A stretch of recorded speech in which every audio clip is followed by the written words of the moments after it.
Welcome, Chubby Line, Blue Line, to Geek Salad's Retro Movie Reviews from the Geek Salad Podcast. I'm Andy.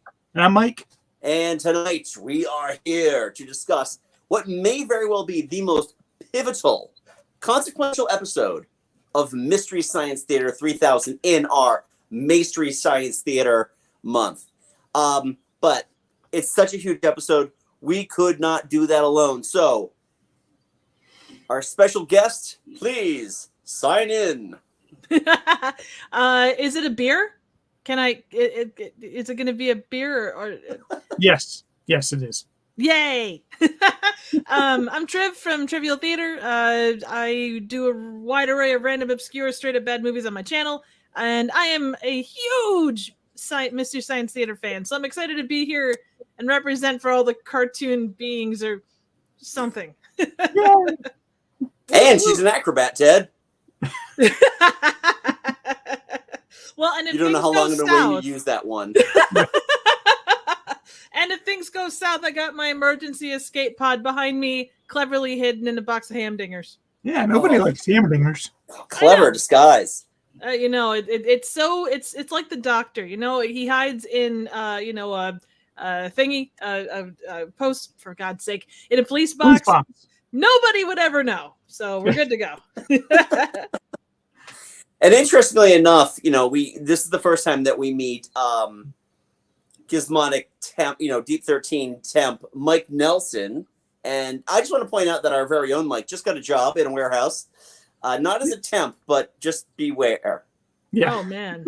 Yeah, if they start asking you to identify like someone's head, you may want to be careful. Yes, just file it under Frank's old head. Yes. Mike, what size jumpsuit do you wear? Dum dum dum. Well, then why'd you give me your keys? Well, because I need you to turn off the lights to my car. I didn't bother turning off your imaginary lights.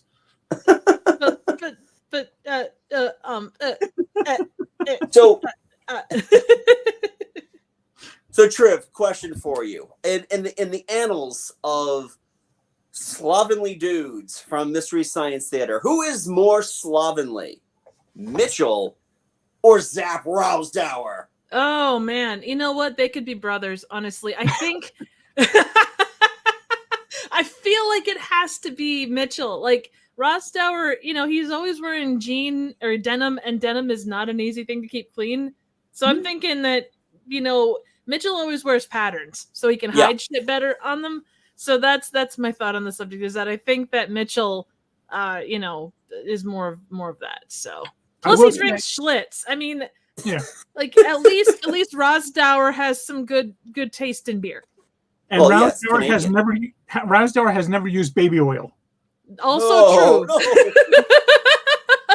Or gotten into a repeating argument with like a 10-year-old. Tonight on Crossfire. I know you wipe it booty my. Yeah. Yeah, well, word on the street is he is a jerk. So yes. He's also Mittens. Yeah. Are you Mitchell? Can I not have your autograph?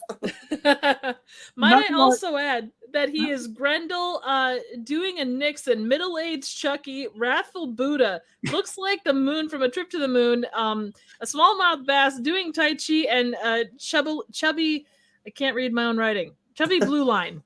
Yep. Honestly, I'm not going to lie. Out of the 3 movies we've done so far for this month, I think this may be my favorite. This is infinitely the most quotable movie. Oh yeah, without doubt. Well, I mean, you had Prince of Space, which is a fantastic movie, but certainly not an easy.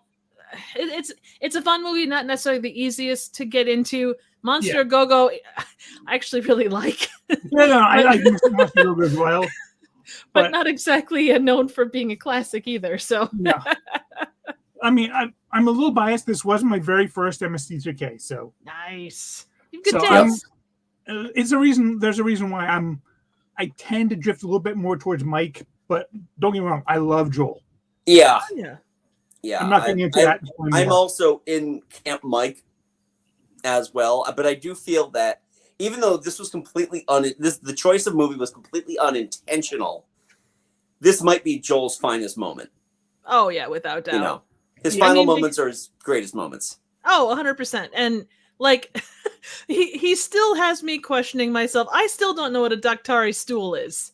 I'm not sure what that says. This probably makes that. They're probably going to revoke my MST3K card for that. But I honestly, I had to look that one up a long time ago. Like, do you remember what it was? Sorry. Yep. Sorry. Go ahead. No, I was just gonna say, even looking it up, I was still kind of confused by the reference. But they go so deep that, yeah. So, but welcome, Dan. Hey, Dan. Always lean towards Joel, but I do have a soft spot. Who doesn't have a soft spot? I mean, he's hot. I'm not gonna lie. Now, have either of you actually seen the movie without the MST overlay? No. I feel like that'd be like watching Manos. Right. I can't bring myself to watch it, but it feels like out of the 3 movies we've talked about already this month, this is the one that's probably the most earnestly made. Like, it was made with studio money. Joe was always my favorite, not just because his name is just one letter from. Joe is ever he's ever very humble. Wasn't John Saxon in this movie? Yeah, and apparently in the full length version, he is killed. He's dispatched sometime. Yeah, I think like when Mitchell goes over to confront him about him paying off the hooker, and he makes that whole like, I pay you like $75,000 or whatever. I guess like that scene leads into like a fight where he gets killed. Okay. The man can rap which monsters live in which countries, and that's the life skill. I think those people life. Oh my god. It's so funny though. It's like, no, was that scene before or after he kills Andy Kaufman? I think that was before. Yeah, it was before. Okay. I wouldn't know. I would just Hi Kurt, you can come back and watch it later. That's absolutely YouTube. You guys had a great episode with Kurt as well. That was fantastic. Yeah. It's like I said, I'm fairly certain I had seen Monster of Go-Go prior, but it was like a fresh watch for me. And I'm still like, why is it so dark? Because it was the 50s. It was the 50s. And this is the 70s and all its Hoyt Axton glory. Oh my God, yeah. Hoyt Axton, first he sings about Mitchell, and then he inflicts the gremlins on everybody. I don't know if I can trust him anymore. There was a special place in hell for Hoyt Axton. Yeah. And the thing is, it's so damn catchy. That's the worst part. My Mitchell. It is so my God, no!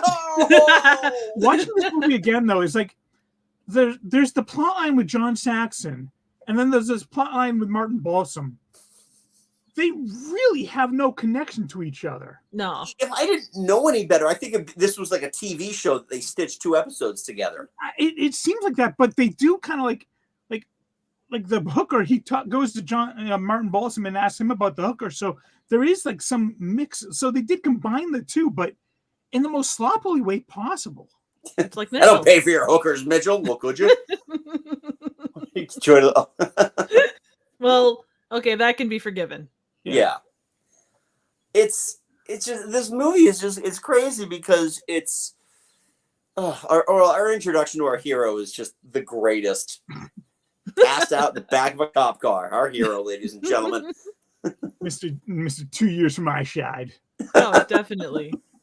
Do you think too that like he's supposed to be kind of? I know that this was kind of around the time of like Dirty Harry. Do you think that they were trying to go for like kind of an anti-hero kind of a thing? Yeah, absolutely, absolutely. But on the streets of, I'm assuming Los Angeles, maybe. Yeah. Okay. Some just nondescript Southern California city, town, whatever. That's every town in South Carolina or South California. Sorry. It's okay. What happened? What'd you do? I got a text message. Yay! Hey, our phones still work. Yay. The grid has not gone down. We're okay. Watching this, and it just kind of hit me now. This movie shares some similarities with Samurai Cop. You get like the big boat battle. You've got like the helicopter. You've got the kind of weird cop that kind of has the lady on the side. Yeah. It's funny you mention that, too. I just watched this the whole story behind Samurai Cop. Oh, was it the Bad Movie Bible? Yes. Great channel. Fantastic channel. Yeah. It was a really fun episode, too, because I had no idea of how little they had filmed in principal photography. Well, if you're going to have a wig, you got to get the use out of it. And, The hat. The hat. But everything in the thong was real. Yes. I love the bit that he did also in that where he puts the bars up for the full frontal female nudity, but also does it for Joe the Samurai Cop as well when he's walking in with the birthday cake. He had cast basically the exact same character.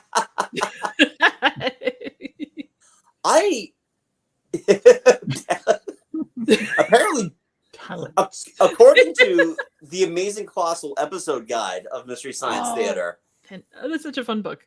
Oh, it's I love this book. Joe Don Baker hated this episode. I could see it. I mean, they always lean into goofy performances. There's no doubt about that. Yeah. They do go, for as much as he kind of deserves it with the performance, they do go a little hard on him as far as slovenly and fat and just generally bleh. Baby oil, baby. That's all we need to say. In other words, he's really unappealing. Yep. I would this think is what twice. the book says. As a result, the rumor mill tells us Joe Don Baker himself hates us and wishes us all dead. And if he met any one of us and knew who we were, he'd probably take a swing, miss by a mile, spill his drink all over his rented armed candy escort, and fall backward to the hors d'oeuvres table. Well, bring him on, I say. We're ready for him. Absolutely. I can't believe I couldn't pronounce hors d'oeuvres. Oh, that's okay. Hors d'oeuvres. It's a horse. Divorce. Funny story about the guide. So I ended up getting a copy off of eBay like a couple of years back, and it just says, oh, there might be writing in the columns, all that kind of stuff. I get a copy of it, and it was signed by every member of the cast. Oh, I got that. I actually nice. Oh my God. I don't know where it is at the moment, but if you ordered it off of from the like info club, no, like back in the day, they actually all signed it. Oh, that's nice. Cool. This was from like a Goodwill somewhere in, I don't know, like Georgia or something. The slovenly detective in 2 James Bond movies. Actually, he was 2 different characters in 2 different James Bond movies. Remember? Really? Well, he played the slovenly CIA agent in 2 of the Pierce Brosnan. Yes, but he was also the traitorous American general working with the Russians in The Living Daylights with one of the dumbest looking weapons I've ever seen in a Bond movie. Yeah. I'm not saying something. Yeah. Like he had this gun and it had like this bulletproof face shield, which defies all laws of physics. Yeah. It spits in the face of God, It's God, everybody in this movie is just like it helps that Mystery Science Theater has brought this one into the public eye, because I feel bad for Martin Balsam. I honestly feel bad for Merlin Olsen. I feel really bad for Merlin Olsen. Yeah. But Martin Balsam. Oh, sorry. I'm so sorry. No. It's like Merlin Olsen, they didn't even give him an instrument. Yeah. Yeah. I was going to say flowers, Merlin. No.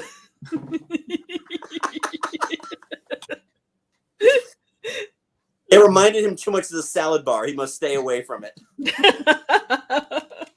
You got to protect yourself from the green, otherwise you're going to end up like Swamp Thing. I'm sorry, Triv, what were you going to say? Oh, no, I'm just going to say, talking about Martin Balsam in this, he acted in so many, he was known for so much good stuff, and then he does so much random crap, too. Like, he was kind of a man of all kinds of movies. I feel like a lot of the guys from the 50s and 60s found themselves in this. Like, They all did. I mean, Joan Crawford found herself in this. Yeah. Betty Davis found herself in that kind of stuff. Only for one movie, though. Yeah. He also found himself with Heather Locklear. Yes. Was that in Return? I Yes. just watched the riff tracks Return of Swamp Thing, and she looked familiar, but I couldn't figure out from where. Yeah, and that was after she was married to Tommy Lee, so I'm sure that the swamp is now swimming with FC. So well, no, it was all mental. There wasn't any physical stuff. So it was the spiritual connection. Exactly. The spiritual swamp is swimming with all kinds of things and stuff. Things picked up from years on the road. Yes. Emotional traumas, drugs, DTs. So what, Triv, I'm going to ask you first because you are our guest. What is your favorite riff in this movie? So it's a small one. Like I always try to go with the one that's kind of outside the box. I think my favorite one, just because it was so weird. I'm sorry, I'm looking forward here. Well, the baby oil one obviously was like, I mean, above and beyond. Just Servo's reaction, and it feels unscripted to me, which is fantastic. Or unscripted as far as like, oh god, ah, Yeah. The other one though, Crow says something about there was a guy who couldn't, or it was Martin Balsam. He was wearing like a yellow jacket, and he's in a phone booth, and he says, "Oh, I can't wear yellow." And then it's like, dude, you're gold. You are yellow. It's a random riff, but I really enjoyed it. I do love me some random riffs. Yeah. Like, my favorite line from what was that? Young Man's Fancy. Mm-hmm. It's just like biscuit.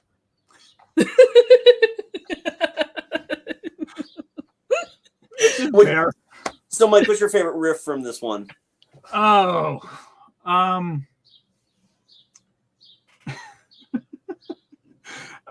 it's a weird one, but when he brings Linda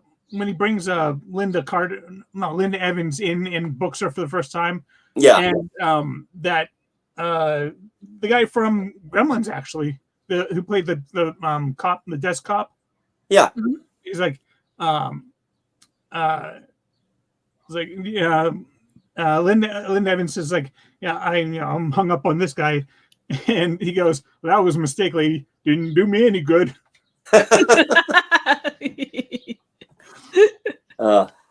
My favorite, it's the long riff. I'm so hungry.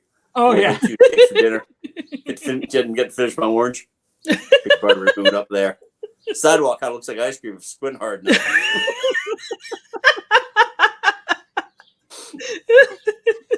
I use that so many times. Johnny Mathis, quick, get my gun. That's another one.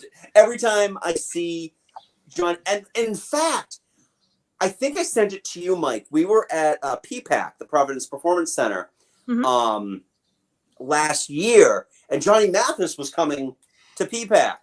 Oh, and I took a picture of it, and I said, "Ooh, get my gun."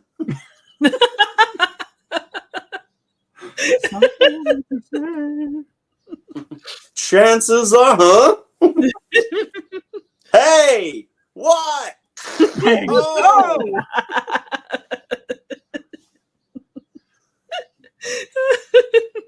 Also, just like the whole conversation between Martin Balsam and that horrendously over the top stereotypical Italian. Did I mention? Did I tell you I was Italian? Let me restate Where is that?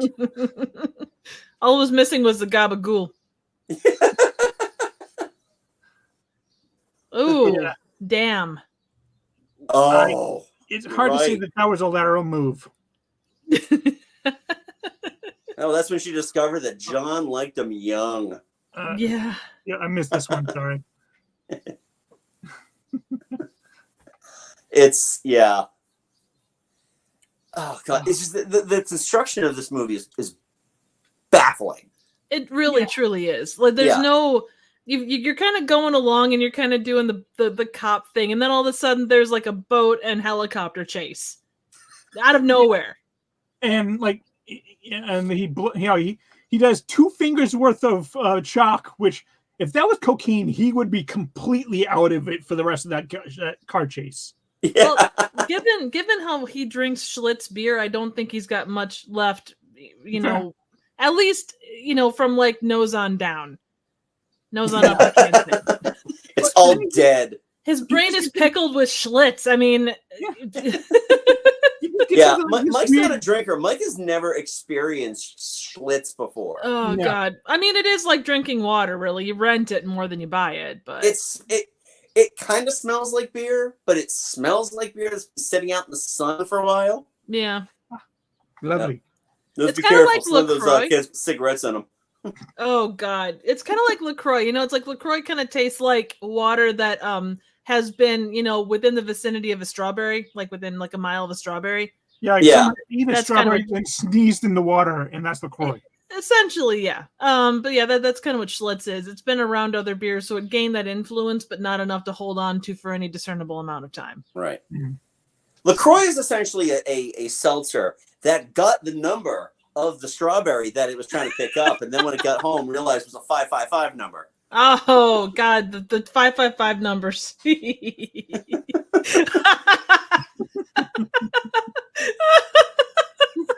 It might have had fruit in at some point. That was long ago. Yes. It's that Simpsons quote. It's country time lemonade. There's never been a lemon anywhere near it. Yeah, but Mitchell's brand of police work is essentially sit out across the street from a house that he can't see into because it's so like impenetrable. And just sit there until the guy gets so annoyed he goes over and just starts talking with him. Absolutely. Right, exactly. And invites him to dinner and then calls Merlin Olsen a bad butler. Or you're a lousy butler. I'm not a lousy butler. You are a lousy butler. On that note. Yeah. On that note, Joe Don Baker or Mitchell is kind of the LaCroix of police work. Yeah. And he's got a police captain that can't stand him. I wonder why. Yeah. He follows in the great tradition of angry cops. Yep. Or angry like police the police chief in Samurai Cop. Very much. Although we don't get the Cameron Mitchell it's a Tums festival, so I feel like we're missing out on something. Yeah, no, seriously, you have the boat chase. I mean, the boat chase itself is just hilarious. When he's hiding out, Mitchell, yeah. Oh. That whole riff set too was great. Oh, here's the gun. Okay, I'm gonna start taking off my clothes. When he shoots that helicopter cop, tell me what I love her, Mitchell. Yes, this is the one where Joe Don yells at a kid, "You're a jerk." And word on the street is you're a jerk. Yeah, the inspiration for Cop and a Half. Oh man. He follows in the grand tradition too of really annoying kid actors. Like he's like Cousin Oliver. Yeah. Robbie Rist, who ended up showing up in a Riff Tracks. He was in Sharknado. Oh my God, really? Yeah.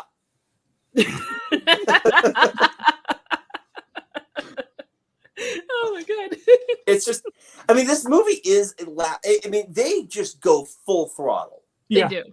In this. And it's almost like, it's funny because the show is always hilarious, but this one just goes a little high. They press the down on the gas a little bit more on this one. Yeah. And I think it was because of Joel leaving. I think they wanted to leave it on a high note, which they absolutely did. Mm. But what's funny about this is that the host segments themselves are not that memorable because they're mainly gypsy. Mm-hmm. Yeah. Agreed. 100%. Yeah. And it's, it's I mean, they're interesting, but. I mean, it's probably the most Gypsy had gotten to do ever, really. Yeah. It was the biggest episode she'd ever had. What was the one episode where she did the whole one woman show thing? Like that was a pretty big thing, but as far as like involvement in the actual story, this one is above and beyond. She has the most going on. Right. Which was, I Oh. thought, a cool thing that they did that too. Because I mean, that's, you think about Jill's creations and everything. It was nice to see her get a little bit more time. So Right. Yeah. Oh, you're looking it up. It was the Gypsy Rose Me. yes, yes, exactly. I love when they put on that gigantic single fake eyelash for her. Can you imagine though, trying to make like props in general for the robot or for the bots would be really difficult, but trying to do ones for her specifically, I can't even imagine trying to build something that's going to stay put. There is a behind the scenes photo of Jim Mallon here somewhere with Gypsy. Like, and he's like working the puppet. Now I can't find it because I thought it was a bigger picture. Well, and even with Mitchell, like she's got the pencil behind her ear when she's trying to figure stuff out with the whiteboard and such. And like even something simple like that, it seems like it would be quite a challenge to move enough to get the point across, but still keep everything in place. Yeah. All right, I found the picture, so I'm going to kind of put this up on Still Store here. Yeah. Oh my God, that it looks like there's a harness on Jim, and it's a squeeze mechanism. So he's only doing this. Ah, okay. To keep the open and close the mouth, which makes a lot of sense because it keeps him off camera. Right. But that actually is a pretty intricate puppet, considering you kind of figure the other two are just trigger based. Yeah. But even so, there's so much front loaded weight. Like it's obviously not terribly heavy. You're probably talking 20 pounds, but that's still 20 pounds you have to be aware of out in front of you at all times. Yeah. The day the Earth froze. Ah, yes. Oh, okay. Great episode. Now even Sven is learning how. And then there was the one episode where they actually let her into the theater to riff. Yep. That was Hercules and the Captive Women, I believe.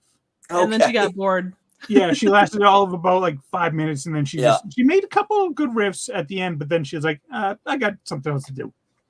Do you think what's interesting is...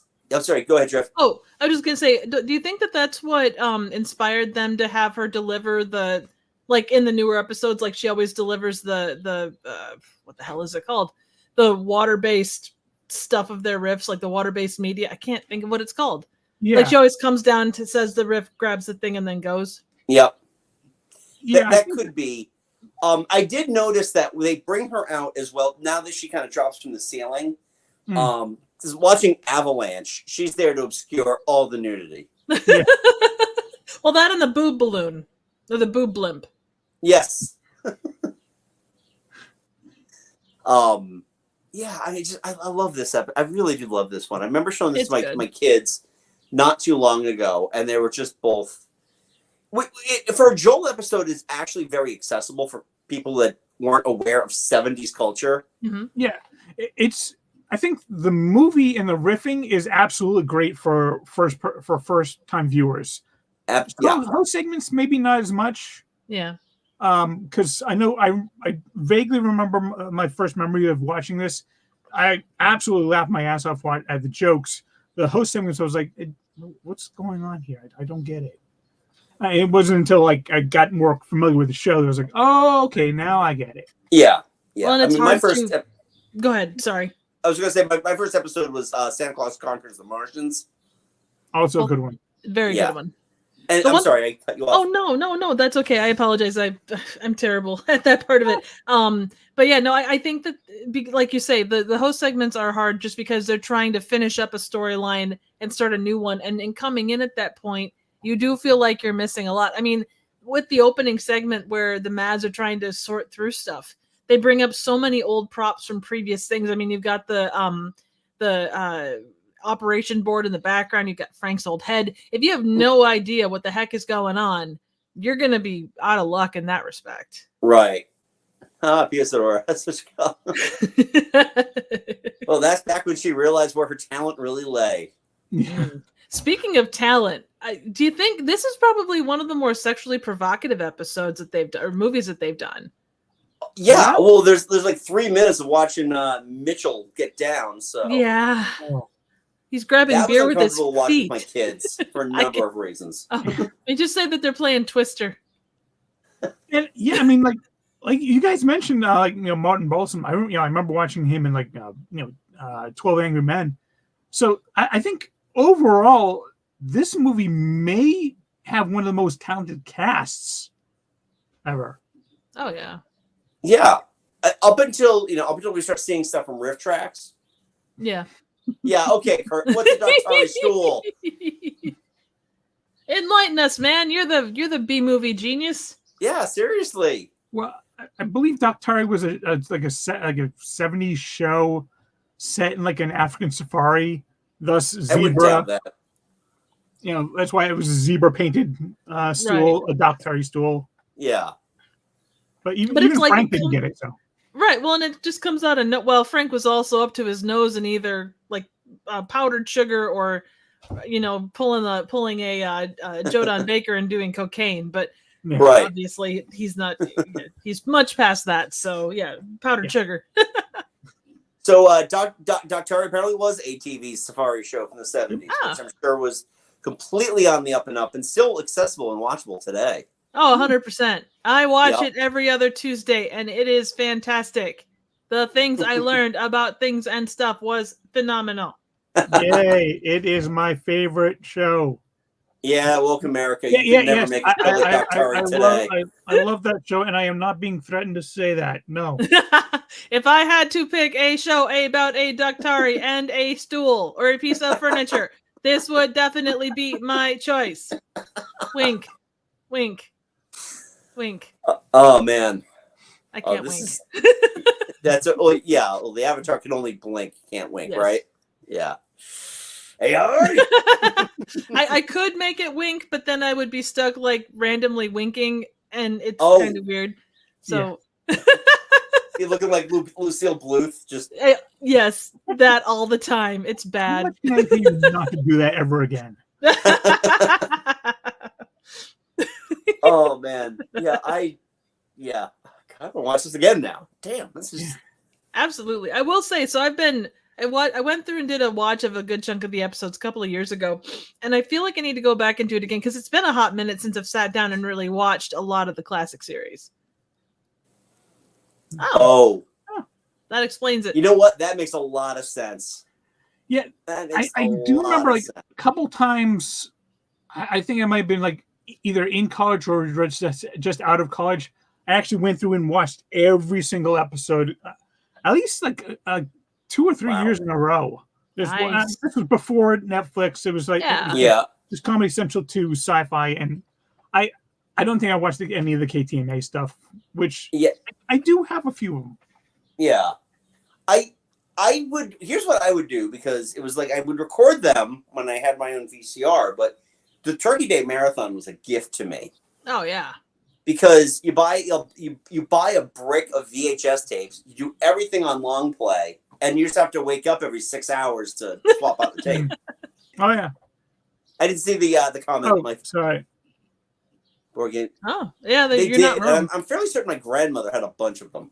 I wouldn't be surprised if there was a Mitchell board game. That would be amazing. It's Mitchell with the rock. Oh God. Have you seen the original release poster for Mitchell? No, I don't think I have. He looks like a Sasquatch. I mean, he kind of is a hairy, guy. Yeah, not far off. I'm looking this up now. You know what we need is like the posters that they do in Guam, where they're like just the most insane thing ever. Oh yeah, kind of like Irani posters. Yes. Oh my God, he does look like a freaking Sasquatch. Yeah. So this is the image right here. Brute force with a badge.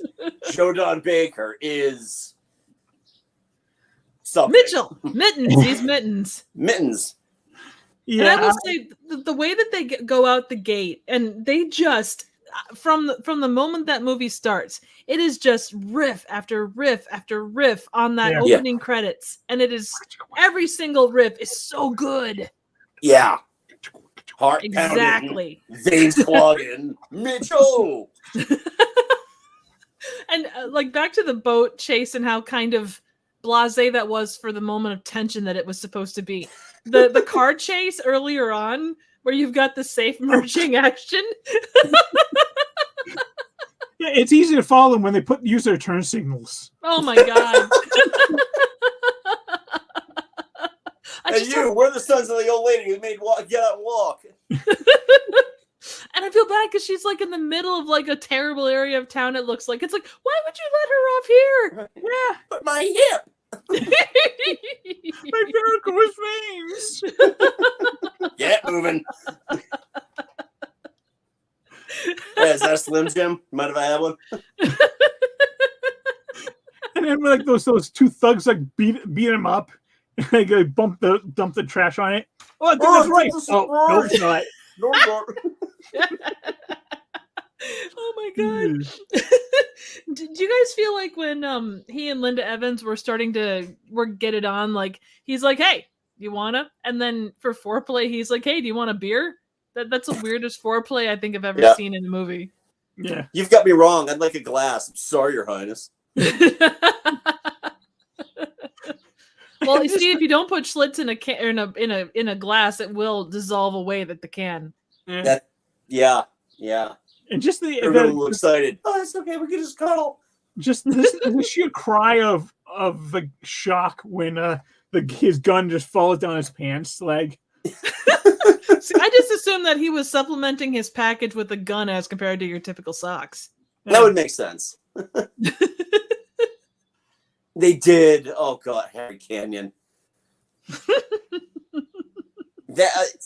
I just watched a whole thing on underrated adult animated movies, and Heavy Metal came up. Oh, such a good movie. When I was like 9 years old and it came on HBO, I was so thrilled to watch it. And then when it came out on VHS finally, I'm like, yes, bought it day one, got it home. I'm like, I remember this animation being a whole lot better. Yeah, the only knowledge I have of Heavy Metal is what I learned from South Park. Yep, exactly. That's fair. If you can't learn it from South Park or Family Guy, it's not worth knowing. And I see you were impressed by my daughter's awesome rocking tits. I mean, they were pretty nice. There's no doubt. Well, that's animation for you. That's what animators think women look like. Oh, oh wait. You had it on Laserdisc. Oh my god. Yep. I remember when that got released on Laserdisc too. I think that's Suncoast. If you've listened to our show, you know my Suncoast stories, which is exactly how I got this book on day one. Woo-hoo! I didn't even know about the Info Club. Yep, drink. Nice. I was gonna have a drink and I just forgot to because I was like, I gotta get downstairs. But yeah, this is I love this movie, and this is definitely the kind that you would introduce to a newbie of MST. So let me ask you, Triv. Yes. What would you say are your top three, Mitchell excluded, right? Obviously, your top three introductory Mystery Science Theater episodes? Well, one of them would have to be Laser Blast. I think that's a fantastic episode to start on. Like, it's just, I know it's end of an era. It's kind of like this, but it is so good. And the movie is just, you could watch the movie by itself and still have it be really fun. Corman is just good. Yeah. You know?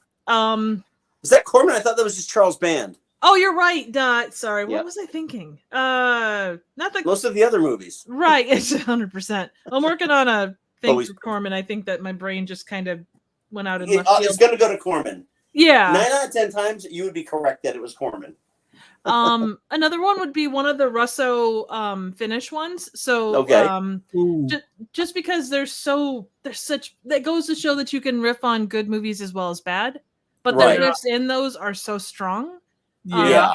I almost picked The Magic Voyage of Sinbad for my pick. Oh, it's fantastic. I love Magic Voyage of Sinbad. It's just the third act, after the third hosting to the end, that part is like, it drags a little bit for me. Otherwise, I would have picked that one. And as far as a third one, was the last one on Comedy Central. Right. Yep. Yeah. So they turn into you guys' episode on it was great. I absolutely. Oh, thank you. Yeah, they turned into beams of light. Yep. And Dr. Forrester had his 2001 moment.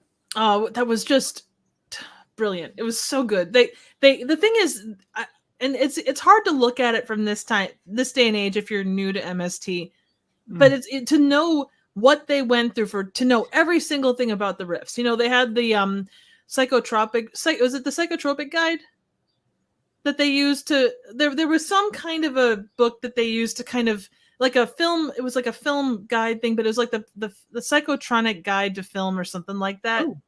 I'd have to go back and look, but it was something like that they pulled stuff from that they didn't quite know. But every single riff that was in there, they were so diverse, and to some extent they were dated in a lot of ways, but there was so much that, I don't know, they're all over the board. They were such nerds, but they were so good at all of that. Right. And it also helps too that, I mean, in terms of voice acting for a bunch of people who are not professional actors. Right. I mean, when I riff in my head, I'm riffing as Kevin Murphy. Oh yeah. Best person. It really is. Yeah. I mean, there's a reason why I believe their current like motto for MST3K is hashtag the right ones will get it. And I mean, that was their motto. It was like, you know, it's not everyone will get it. It's the right people will get it. Right. If you want to get into it, there is 30 plus years. Yeah.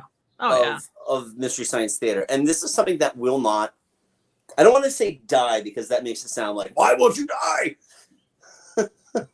Oh God, Golden Turkey. That might be too, but I'll have to look it up. I remember them talking at one point about a psychotropic or a psychosomatic or some kind of guide that involved the word psycho that kind of helped them figure stuff out. And maybe I'm smoking the bad shit. I'm not sure. But to answer your question, though, I think a third one would be good as like Gamera or Godzilla, just because those are such well-known properties and they are fun. Right. How about you, Mike? The Psychotronic Encyclopedia of Film. Yes, that's it. It's a 1983 movie guide by Michael Weldon, with editorial assistance by Charles Beasley, Bob Martin, who was editor of Fangoria at the time, and Akira Fitton. Yeah, I'm looking that up to see if I can get that in my local library. From what I've heard, it's a pretty solid guide. It's kind of like the Golden Turkeys, but it's a lot more informative on a lot of things. It's like Leonard Maltin, but without the pomp and snickerfritz of Leonard Maltin. But is it better than Laser Blast? That's the question. Well, is there anything that's better than Laser Blast? I mean, 2.5 out of 5, 2.5 out of 4 stars. Is there any movie that could beat that? I mean, Indiana Jones and the Last Crusade is only marginally better than Laser Blast. But on that episode that you guys were talking about kind of the stop motion, I was thinking about like what's the movie? Basket Case and all the like stop motion work that they did in that. So if they can do it in that low budget of a movie, they could definitely do it in Laser Blast too, I think. No, Joe, it's Malort that I'm doing, not Schlitz. Oh. I know what Malort is because of the Tri-Channel, but oh god. Well, I did a charity stream back last year, and every time we got a certain amount, I'd do a shot of Malort, and I also would do these really, really sour sweets. So I was, by the end of the night, I think I'd done like 5 or 6 shots of Malort and a whole bunch of these death sweets, and oh god, I was Anyway, you don't remember much from that night, do you? No, not really. And my mouth smelled like or tasted like gasoline for days. But people wonder why I don't drink. No, that's fair. That's fair. I mean, it's wormwood. Essentially, it's wormwood anyway. So if you don't like absinthe, which I thought I was going to love.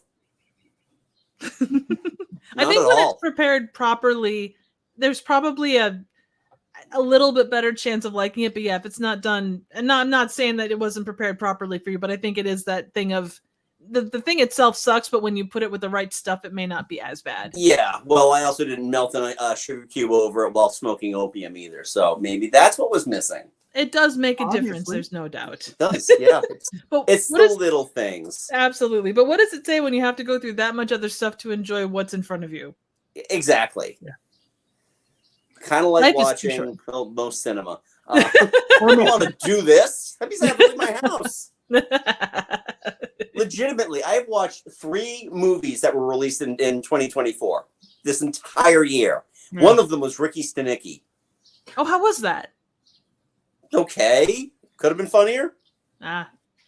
I saw that. I watched Unfrosted, and I finally watched Dune Part 2. That's it. That's the only 3 movies I've watched all year long. Well, and I think that.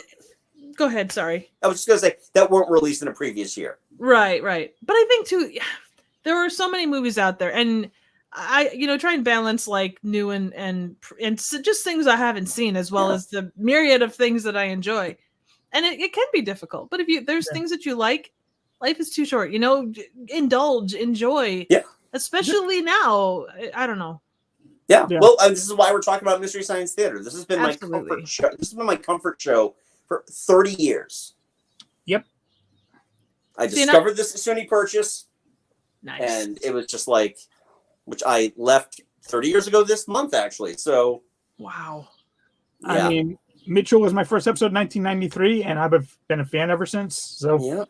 That's amazing. Yep. It's really cool. Steve, I came into it I was kind of late to the party. My first exposure was the movie, and then I kind of worked backwards from there, watching the Sci-Fi Channel episodes. And I feel like the movie could very well work, providing a little bit of context that could work as a good introductory as well. Yeah. Oh, yeah. I had to drive into Boston. I actually drove into Boston. No, I didn't drive into Boston because I didn't drive at the time, but I got a ride into Boston twice to see it because that was the closest one. And then they showed it in Worcester, so I got a ride down there. And then I got it on DVD and Blu-ray. Absolutely. Yep. I had to wait till it came out on VHS. And when it came out on VHS, I rented it. Then Suncoast put it out for $15. I'm like, I own this. And I ordered it off of the Info Club on DVD, and they actually sent me a piece of the Deep 13 set because they were chopping it up, and after they moved to Sci-Fi Channel, so if anybody that bought a copy from the Info Club, they'd actually get a piece of the Deep 13 set, and so I got it somewhere around here. I don't know. That is somewhere. So cool. Yeah. Nice. Well, then I think we've talked up enough. I think we've earned ourselves a Schlitz and a couple of steaks and absolutely maybe part of an orange. One thing on the orange that's kind of interesting, I was looking up the trivia on this, and they were saying that Joe Bomb Baker could actually peel an orange in like one, he could take off the peel in one whole piece. I noticed that.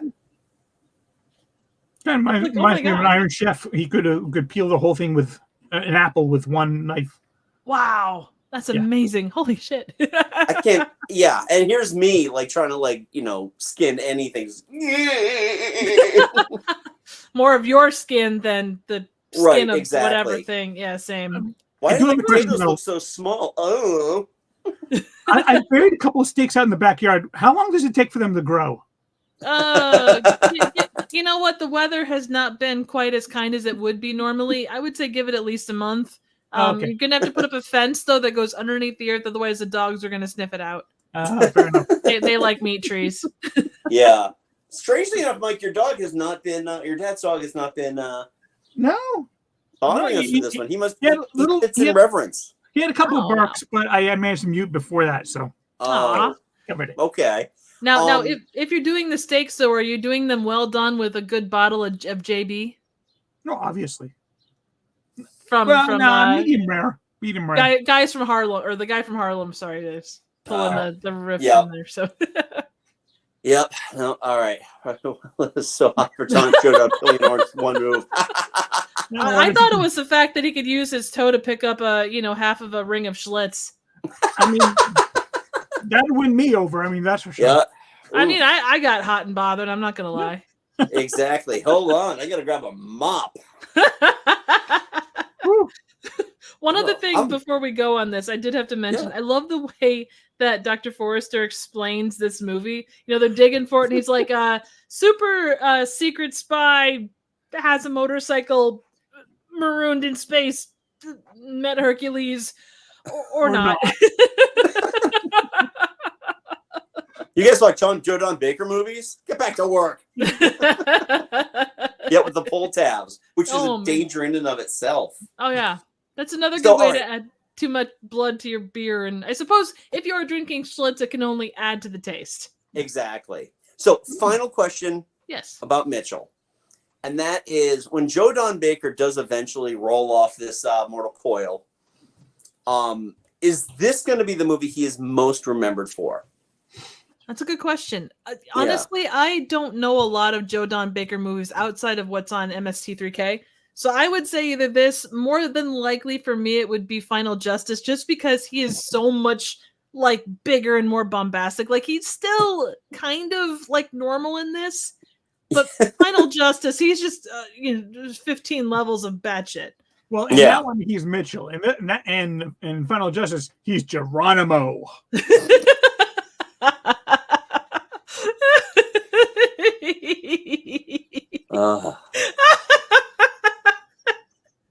And that means so much to the people of Malta. Yeah. And Joe brought up it'll be Walking Tall for people who aren't into MST3K. That movie is a slog. I remember. What's that? I wonder if the Rock version is any better. It is. Okay. By a lot. And it's far less violent, which is weird because, I mean, they go all out in Walking Tall, but. Yeah. Yeah. Here's the big question. Would Walking Tall, the Joe Don Baker version, be better with a Waka Chiwaka soundtrack? Well, absolutely. What wouldn't be? That is true. Life would be better with more Waka Chiwaka. My personal, that is my personal soundtrack. I walk down the street. September. I think we'll always remember. It's not for me to say. So. There is one more quote I have to look up because, like, on the Waka Chiwaka, the one where he's like the whole Shaft thing, like he's like, "Shut your mouth!" Just talking about Mitchell. We can that whole bit, yeah. Mitchell's on the corner. Mitchell. Oh, by the way, they did say his name. Attacks, Joe.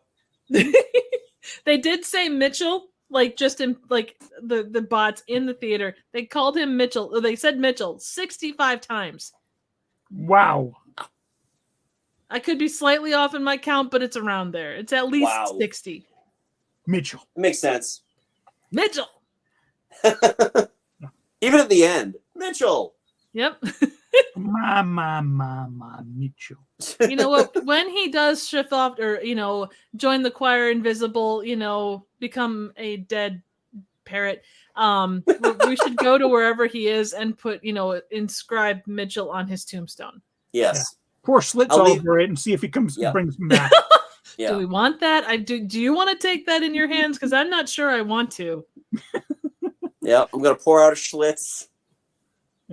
And you know what? I'm going to leave some of that grass right there for him. Absolutely. Yep, that's grass. Come on. You see either Schlitz or for Geronimo, he wanted a glass of milk. Yes. All right. Well, Triv, thank you so much for joining us. This was a blast. This was a lot of fun. Oh, same. Absolutely. You guys rock. And it's so much fun to talk shop. Yeah. I just having the conversation about MST are just fantastic because even though it is a well-known thing, especially with all the nerds, it is so tough to try to find people who are as dedicated. So it's really nice. And it's also interesting too, because I feel like this is one of the least toxic fan bases. Yeah. For nerddom. I really do. I feel like even with there's no turf war between Riff Tracks and MST. No, absolutely not. The worst the fan base ever got was if you go back to the 90s and there was the whole Joel versus Frank versus Mike flame war. But that was like the very beginnings of the internet. Yeah. Yeah. It's like, when are they going to bring Joel back or not? He's done. He's off writing and doing not until season 10. Yeah, exactly. So awesome. So Triv, where can our viewers find you? Yeah. Well, I am no Mystery Science Theater, but I do have my own theater here on YouTube. It's Trivial Theater, and it's spelled ER, not RE, because generally speaking, I'm just not that fancy. I do reviews of random, obscure, straight up bad movies. I also do MST style collabs. And I'm going to be doing a series of PSA riffs with different people that I've collabed with in the past. In celebration of my 5-year on YouTube, it's going to kind of be a year-long thing. So I guess keep an eye open for that. I'm still trying to figure out how to put it out there properly, but hopefully next month I'll be able to start putting those out. But yeah, otherwise, I'm sort of on socials, Twitter mainly. It's at Trivial Theater, also Instagram, same. So, and I have a Letterboxd. I don't. It's the same name. I don't think I'm no great knower of movies. I'm more of a talker of movies. But if you want to find out what I thought about whatever random crap I've seen, stop by and say hi. Nice, awesome. Thank you. And Mike and I host a little podcast called Geek Salad. You can check that out wherever you get your podcasts, which is just too numerous to mention. We also do this every week. So if you haven't subscribed to already, thank you to all of our new viewers, folks that have never popped up in the chat before. Yeah. Hit that subscribe button. It can only help us out. Give this video a big thumbs up. Check out Triv's stuff. If you want to follow us, we are on the socials at Geek Salad Podcast, on Facebook and at Geek Salad Radio, on Twitter, on Blue Sky, and on Threads. Guess which one I still use? MySpace?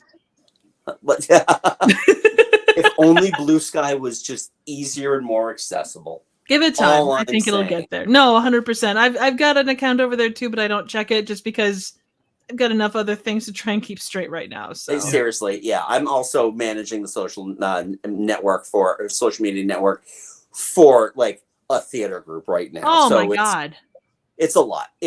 Yes. So if you're out in the Massachusetts area and anywhere on June 7th, 8th, 14th, or 15th, come to lovely Fitchburg, Massachusetts, and come see my directing effort of Almost Maine by John Cariani.